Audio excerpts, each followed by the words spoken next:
Hello and welcome back to this breaking news edition of Ringside Digest. I'm your host, Nick Miller, along with my co-host, Noah Byrne. And tonight we have the elimination of the Toronto Maple Leafs.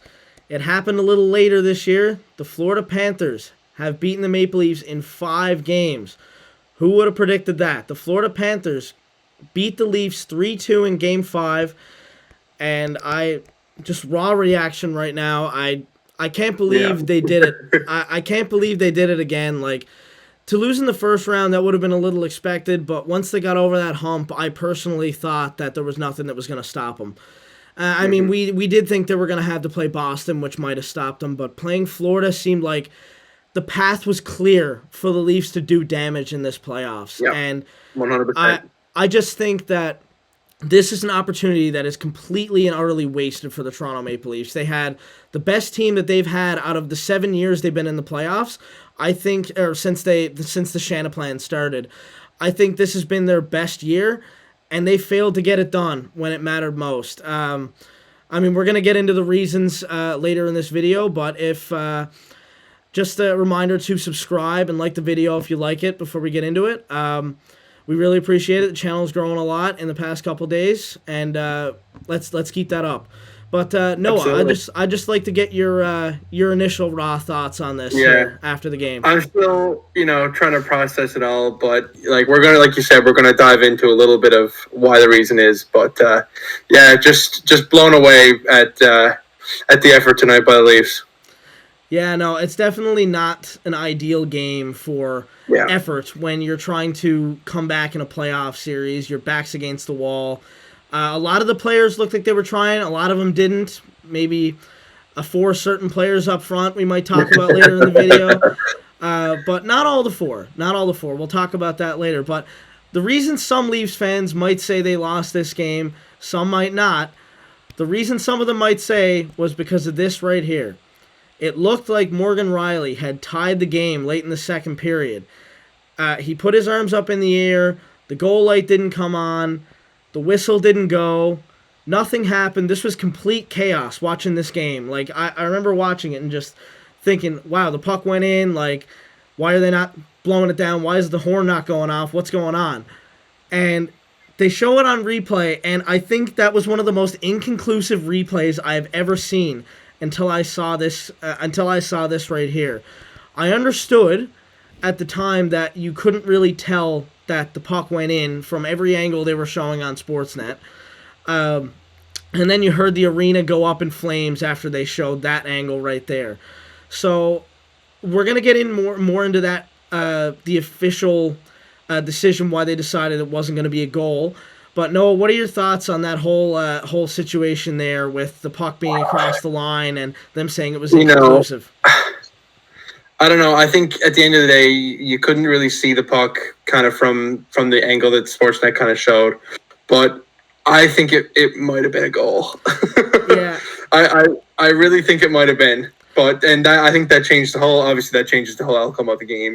They tie the game, and then, you see Nick Cousins score the overtime winner. Maybe maybe the Leafs come right back. They build off that momentum, and they took a couple, and then we're not making this video right now. Yeah, no, it definitely looked like from that angle it was in. It is a little bit of a blown up angle. It definitely looks like it's a little inconclusive. It's very reminiscent of the Martin Jelena goal, infamous no goal in 2004 for the Calgary Flames. Yeah. So that's definitely given a lot of Flames fans who are watching the game a few flashbacks there. And the Leafs are eliminated, maybe because of that, maybe not. But the official ruling on the play, and you can pause it and read it if you want, but I'm just basically going to go over it. The referee deemed play it to be dead prior to the puck crossing the goal line, which is basically why. And then he says that they didn't have to blow the whistle, and he had intent to blow the whistle. I honestly had never heard this rule before. That might just be me being uninformed. But I haven't heard this rule before where the intent to blow the whistle stops the play, which I found that kind of odd. To be a ruling confusing for a goal. I've never heard it before, and it comes up first in a playoff game, and of course that comes up in a Toronto game. That comes up in a Toronto Maple Leafs playoff game, so that's going to be the story of the NHL for the entire playoffs now. But for another reason that we might say that the Leafs did not win this series, never mind the game, we could go to the core four, and this stat specifically here. Brandon Burke on NHL on TNT said when Nylander scored in Game 4, it broke a streak of 54 shots by the core four that did not result in a goal. 0 for 54. Oh my God. A mind-blowing stat for the four guys in your team that make $40 million combined. That is almost half. That is half your salary cap. And those guys did not have a single goal up until Game 4 of that series. There's no wonder they were down 3-0. It's really not hard to see that was one of the big reasons why Toronto lost this series. And I've got a few things to say about Auston Matthews playing the game.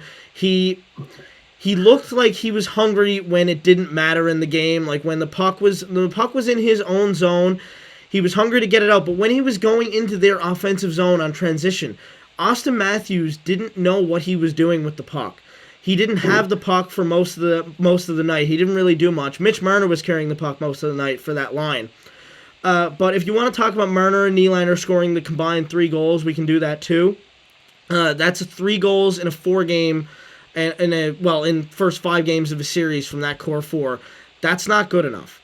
That's never going to cut it. I want to know what your thoughts on that are, Noah. Yeah, I think you said it perfectly. $40 million for 4 players to have how many goals Nylander had? 2, and then Marner had so three goals, I think it was, for $40 million. Those guys are expected to show up when it matters, and if this isn't a game that doesn't matter, I don't know what is. Yeah. It's like you said, the video could be 20 minutes long of us just ripping Auston Matthews. I thought he had a terrible series.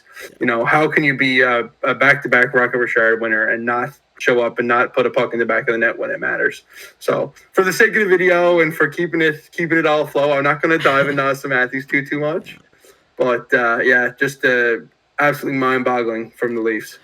Yeah, no, I was thinking the same thing. I could dive in and just go right at the Leafs, but for the sake of this video and just saying the reason the Leafs lost was because of all these different things. There's a million reasons, but the point of the video is the Toronto Maple Leafs lost.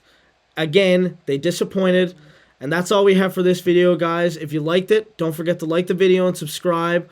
We'll be back with more content just like this throughout the whole playoffs. Whenever a team gets eliminated, we're going to have a video, a what's next video for that team. We're going to have a what's next video for the Leafs, because that could be, like we said, this video could be hours long if we were talking about what's next for the Toronto Maple Leafs. It's very interesting. Yeah, a lot of UFAs, including their GM, Kyle Dubas, so that's going to be some interesting stuff. That's all I got for this video, guys. Thank you for watching, and see you next time.